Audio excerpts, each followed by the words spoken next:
சூரத், மிக அற்புதமான சூரத்தில் வரக்கூடிய திக்ரு தான் அல்லாஹு சமது.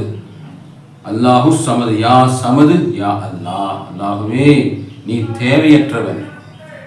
அந்த தேவையற்றவன் என்ற அந்த திக்ரை நம்ம சொல்லுகின்றே பொழுது நம்ம அனைத்து மக்களுக்கும் தேவையற்றவனாக நம்ம ஆய்வடுகிறோம். நம்முடைய தேவையெல்லாம் அல்லாஹ்வை பார்த்துக் கொள்கின்றான். அல்லாஹுடைய பேரு உபகாரம் கிடைத்து விடுகிறது. எல்லா மரணங்கள், அட்டாக்கு, சைலண்ட் அட்டாக்கு, புற்றுநோய், நம்முடைய கேன்சர் போன்ற எல்லா நோயிலிருந்தும் அல்லாஹ் நம்மளை பாதுகாப்பு தருவதாக பெருமானார் ரசூலுல்லாஹி ஸல்லல்லாஹு அலைஹி வஸல்லம் போன்ற மகான் பெருமக்கள் முன்னோர்கள்லாம் கித்தாபிலே பதிவிட்டு இருக்கின்றார்கள். எனவே நமது முன்னோர்கள் அவுலியா பெருமக்கள்லாம் திக்ரு செய்து கொண்டே இருப்பாங்க, பல நாட்கள் செய்து கொண்டே இருப்பாங்க. அவங்களுக்கெல்லாம் இந்த மாதிரி அட்டாக் வந்து நம்ம பார்த்ததே இல்லை, புற்றுநோய் வந்து பார்த்ததே இல்லை. இப்போ தான் அதிகமான இந்த நோய்களை வருது. காரணம் நம்ம அதெல்லாம் திக்ரியெல்லாம் நம்ம கேட்டுட்டு அசால்ட்டாக விட்டுட்டோம். அஸ்ஸலாமு அலைக்கும் வரஹ்மத்துல்லாஹி வபரகாத்துஹு. அன்புள்ள சகோதரர்களை, இந்த மார்க்கே கேள்வி பதில் தளத்தில் சகோதரர் அஸ்ரப் அலி திருப்பூர்லேருந்து நல்ல ஒரு கேள்வி கேட்குறாங்க. திருப்பூரில் இருக்கக்கூடிய ஒரு மௌலவி, அதாவது அமீர் அப்பாஸ் அலி சிராஜி என்று சொல்லக்கூடிய ஒரு மௌலவி, ஒரு யூடியூப்பில் வந்து ஒரு பயான் போட்டிருக்கிறாரு. அதில் வந்து இந்த ஹார்ட் அட்டாக்கு, புற்றுநோய், இந்த மாதிரியான கொடிய நோய்கள் வராமல் இருப்பதற்கு ஒரு திக்ரு ஒன்று இருக்குது. அந்த திக்ரை நீங்கள் சொன்னீர்களான உங்களுக்கு இந்த மாதிரியான எதுவுமே வராது அப்படிங்கிற மாதிரி சொல்லி ஒரு நிறைய விஷயங்கள் என்ன செய்யறாரு, பேசுகிறாரு. போய் தான் நிறைய விஷயங்கள் போய் 1-2 தான் அதில் உண்மை இருக்குது. அப்படியே அவர் பேசக்கூடிய விஷயங்கள் நிறைய குர்ஆன் ஹதீஸ்ல இல்லாத விஷயம். அவங்க உலமாக்களுங்கிற பேரில், மௌலவிங்கிற பேரில், ஆலிம்கள், மதுஹப்கள், இந்த மாதிரி கிதாபுகளில் சும்மா எழுதி வச்சிருப்பாங்க. அந்த மாதிரி இருக்கலாமே ஒழிய, ஆனால் நிறைய பொய்யான தகவலை தான் என்ன செய்யறாரு, குர்ஆன் ஹதீஸ்ல இல்லாத தகவலை சொல்றாரு. அதுல ஒரு செய்தியாக அந்த காலத்துல எல்லாம் புற்றுநோயெல்லாம் இல்லை, ஹார்ட் அட்டாக்லாம் இல்லை அப்படிங்கிற மாதிரியான ஒரு செய்தியை சொல்றாரு. எல்லா காலகட்டத்திலையும் அந்த மாதிரி சில நோய்கள் இருந்திருக்கிறது, அது நமக்கு தெரியாம இருந்திருக்கிறது. அந்த காலத்துல வந்து ரத்தங்கக்கி என்ன செஞ்சிருவாங்க, டப்புன்னு செத்து போயிடுவாங்க. அப்ப என்ன செஞ்சிருவாங்க, டப்புன்னு முனி அடிச்சிருச்சு, பேய் அடிச்சுன்னு பழைய தூக்கி அது மேல போட்டு என்ன செஞ்சிருவாங்க, போயிடுவாங்க. அதை ஒழுங்கா மருத்துவம் பார்க்காம கொள்ளாம இருந்து முனி அடிச்சிருச்சு, பேய் அடிச்சு அப்படியே போட்டு போயிடுவாங்க. அது மாதிரி நல்லா தான் படுத்து கிடந்தாரு, காலையில முழிக்கல அப்படின்லாம் சொல்லுவாங்க. அதெல்லாம் அந்த காலத்துல நம்ம கேள்விப்பட்டிருக்கோம். நல்லா தான் விசா தூக்கிட்டு வந்தார், படுத்து கிடந்தார், காலைல மௌத்தா போயிட்டு அப்படிலாம் சொல்றாங்களா இல்லையா? அதெல்லாம் அட்டாக்கு தான். அப்ப இதெல்லாம் எல்லா காலத்திலயுமே இருந்திருக்கு. அந்த என்ன நோய்னு தெரியாம இருந்திருக்கு. அதான் அதுல இந்த சைலண்ட் அட்டாக்னு சொல்றாங்களா இல்லையா? அது இந்த சுகருங்கிற நோய் எல்லாத்துக்கும் பரவலா வந்து எல்லாரும் சுகர் டேப்லெட் போடுறாங்களா இல்லையா? பிரஷர், சுகருக்கு மாத்திரை போடுறாங்களா இல்லையா?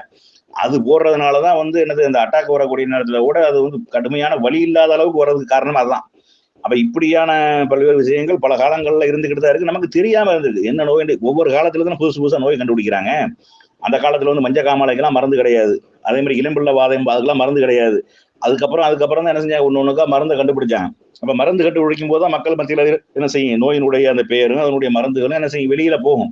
இன்னைக்கு நவீன எத்தனையோ காய்ச்சல்களுங்கிற அறிமுகப்படுது. இதெல்லாம் ஒரு காலகட்டத்தில இருந்து அந்த மாதிரி போனது. ஆனா எந்த ஒரு நோயை இறக்குவதாக இருந்தாலும் அல்ல அதற்குண்டான நிவாரணத்தை வச்சிருக்கிறான்.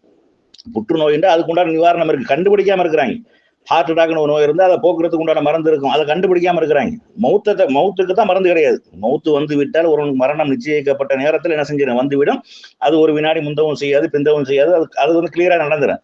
அது இல்லாம அல்ல அந்த பூமிக்கு அனுப்பப்பட்ட எந்த ஒரு நோயா, காய்ச்சலா இருக்கட்டும், தலையடியா இருக்கட்டும், வயிற்றுவலியா இருக்கட்டும், எந்த நோயா இருந்தாலும் சரி, எல்லா நோய்க்குமே மருந்து இருக்கிறது. இன்னலி குல்லிதா இன் தவாவுன், ஒவ்வொரு நோய்க்கும் மருந்து இருக்கிறது என்று நபி ஸல்லல்லாஹு அலைஹி வஸல்லம் சொல்றாங்க. அல்ல அந்த பூமியில எந்த ஒரு நோயை இறக்குவதாக இருந்தாலும் அதற்குண்டான நிவாரணம் இல்லாமல் இறக்கவில்லை அப்படின்னு. அப்ப இந்த சில நோய்களுக்கு இறைவனத்தை துவா செய்யலாம். ஏன் கடுமையான நோய் பாதிக்கப்பட்டிருக்கிறோம், நோய் வந்து இருக்குது அப்படின்றா எல்லாம் அந்த நோயை நீ குணமாக்கு அப்படி ரசூல்லா வழிமுறையை காட்டி ஓதி பார்க்கறதுக்கு உண்டான வழிமுறை ரசூல்லா கத்து தந்திருக்கிறாங்க. ஆனா இந்த திக்கரை சொன்னா இந்த நோயெல்லாம் வராது, இந்த திக்கரை சொன்னா இந்த நோயெல்லாம் வராது அப்படின்னு சொல்றாங்களா இல்லையா? இதெல்லாம் பச்சை பொய். ரசூல்லா மேல பொய்யா என்ன செய்யறாங்க, சொல்றாங்க. அதுபோல இந்த குல் ஹுவல்லாஹ் சூராவுடைய சிறப்பெல்லாம் சொல்லிட்டு அவர் சொல்றாரு. அதுல வந்து அல்லாஹு சமது அப்படின்னு வருது. அல்லாஹ் எந்த தேவையும் அற்றவன். அல்லாஹ் எந்த தேவையும் அற்றவன்டா, அல்லாஹ்வுடைய தேவை என்ன? அவன் நம்மளை பத்தி மனுஷரை பார்த்து, மனுஷருக்கு என்னென்ன தேவைகள்லாம் இருக்குதோ அதெல்லாம் அல்லாதவனவன். மனுஷனுக்கு மரணம் என்று ஒண்ணு இருக்கிறது, அது இல்லாதவன். பசி என்ற ஒரு தேவை இருக்குது, இல்லாதவன். தூக்கம் என்ற ஒரு தேவை இருக்குது, அசதி என்ற ஒரு காரணம் இருக்கிறது, பலவீனம் இருக்குது, முதுமை இருக்குது, இதெல்லாம் இல்லாதவன் அல்ல. அப்ப அல்லாஹ் தேவையற்றவன்டா அவன் எப்படியாப்பட்ட தேவையற்றவன் அப்படிங்கிறது விளங்கணுமா இல்லையா? அந்த மாதிரி இந்த திக்கரை, அதாவது யா சமது யா அல்லாஹ் இப்படின்ற ஒரு திக்கரை நீங்க சொன்னீங்க. நீங்க எந்த தேவையற்றவன் நான் போயிருவேன், சாப்பிடாம இருந்துருவாங்களா, தூங்காம இருந்துருவானா, என்ன செய்ய மௌத்தா போகாம இருந்துருவானா? அப்ப என்ன இது, இந்த திக்ர ரசூல்லா சொல்லி தந்தாங்களா உங்களுக்கு? குர்ஆன்ல அல்லாஹ் சொல்லி இதை சொல்லுங்க, உங்களுக்கு ஹார்ட் அட்டாக் வராது, புற்றுநோய் வராது. ரசூலுல்லாஹ்க்கு புற்றுநோய் தெரியுமா? ரசூலுல்லாஹ்க்கு பேர் தெரியுமா? இது சொல்லி இந்த துவா வச்சுனா புற்றுநோய் வராது ரசூலுல்லாஹ் சொல்லிருப்பாங்களே. ரசூலுல்லாஹ் காலத்துல புற்றுநோய்ங்கிற பேர் இருந்ததா? அந்த மாதிரி சொல்லியிருக்காங்களா? ஹார்ட் அட்டாக்ங்கிற பேர் இருந்ததா? நோய் இருந்திருக்கலாம், எத்தனை பேர் அந்த மாதிரி மௌத்தா போயிருக்கலாம், என்ன காரணங்கள் தெரியாமல் இருந்திருக்கலாம். இந்த பேரே இல்லை அந்த காலங்கள்ல. ரசூலுல்லாஹ் காலத்துல புற்றுநோய் ஒன்று பேரு, அவர் பேரு தெரிஞ்சிருக்காது, ஹார்ட் அட்டாக்ங்கிற பேர் தெரிஞ்சிருக்காது. இப்படித்தான் அந்த காலங்கள்ல இருந்தது.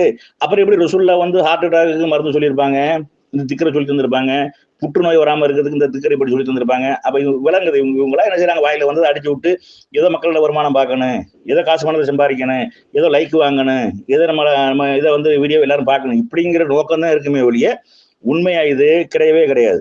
அதனால நீங்க வந்து என்ன செய்யுங்க, ஆரோக்கியமான உணவுகளை சாப்பிடுங்க, அல்லாஹ்விடத்துல துஆ செய்யுங்க, எல்லாம் நோய் நொடி இல்லாத வாழ்க்கையை தா அப்படிங்கிறதெல்லாம் நீங்க என்ன செய்யுங்க, அல்லாஹ்ட்ட கேளுங்க. நபி ஸல்லல்லாஹு அலைஹி வஸல்லம் நிறைய துஆக்களை கற்று தந்திருக்கிறாங்க. தூங்கும் போது குல் ஹுவல்லாஹ் சூரா ஓத சொல்லி தந்திருக்கிறாங்க, அதை ஓதுங்க.